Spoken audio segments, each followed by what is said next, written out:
Hi అండి, welcome back to our channel హరిబన్ను blogs and collections. మీకు కనుక మా వీడియోస్ నచ్చినట్టయితే మా ఛానల్ని సబ్స్క్రైబ్ చేయండి, లైక్ చేయండి అండ్ షేర్ కూడా చేయండి. అండ్ ఈ వీడియో ఏంటంటే, ఏ విషయంలోనైనా చిరాకు కోపం తెప్పించే నా పిల్లలు మాత్రం ఈ ఒక్క విషయంలో నేనైతే వాళ్ళ ఫ్యాన్ అనే చెప్పొచ్చు. అదేంటంటున్నారా, తిండి విషయం అండి. మామూలుగా పిల్లలకు తినిపించేటప్పుడు అది ఇది చేసుకుంటే ఎత్తుకోవడం, ఆడించడము, సో వాళ్ళు అన్నది చూపించడము, ఫోన్లు ఇవ్వడము, టీవీలు పెట్టడము, ఇట్లా చేస్తూ ఉంటాం కదా. సో అప్పుడు ఏంటంటే తినిపించేటప్పుడు వాళ్ళు ఎంత చికాకు చేసినా, ఎంత అల్లరి చేసినా సో ఓపికగా భరిస్తూ ఉంటాం కదా. ఎందుకంటే వాళ్ళు తినడం మనకి ఫస్ట్ కాబట్టి. సో వాళ్ళు ఏం చేసినా తినాలి అనేది మనకు ఉంటుంది కాబట్టి వాళ్ళు ఎంత చేసినా కూడా భరిస్తూ ఉంటాం కదా.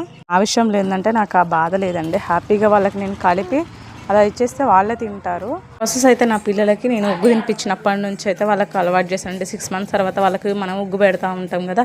సో అప్పుడే వాళ్ళకి ఒక చిన్న స్పూన్ ఇవ్వడం, అదే హ్యాండిల్ చేపించడం, అట్లా అయితే నేను అలవాటు చేయించాను. ఇద్దరు పిల్లలకి కూడా అలాగే చేయించాను. పెద్దడికి వచ్చేసి 4 years, చిన్నడికి వచ్చేసి 2 years అనమాట. పెద్దోడైతే అసలు ఆకలి అయితే నేను ఏ పనిలో ఉన్నా సరే ఫస్ట్ అయితే వాడికి వచ్చి అన్నం పెట్టాలి. వాడు అడుగుతాడు అనమాట. ఒకవేళ తిన్నాక అన్నం అయిపోయినా కూడా రెండోసారి అన్నం అని అడిసి అడుగుతాడు. ఆ టీవీ ఉంటే చూస్తూ తింటాడు, లేకపోతే ఉత్తిగానే కూర్చొని తింటాడు. వాడి విషయంలో అయితే అసలు ఆ బాధ ఏమి ఉండదు. అండ్ నీట్గా తింటారంటే సో వాళ్ళు తిన్నాక కొంచెం ఇలా కళ్ళము అట్లా అయితేనే ఉంటుంది. నేనైతే పట్టించుకోను. సో వీడియో నచ్చితే లైక్ చేయండి, షేర్ చేయండి, మన ఛానల్ సబ్స్క్రైబ్ చేయండి. Thank you.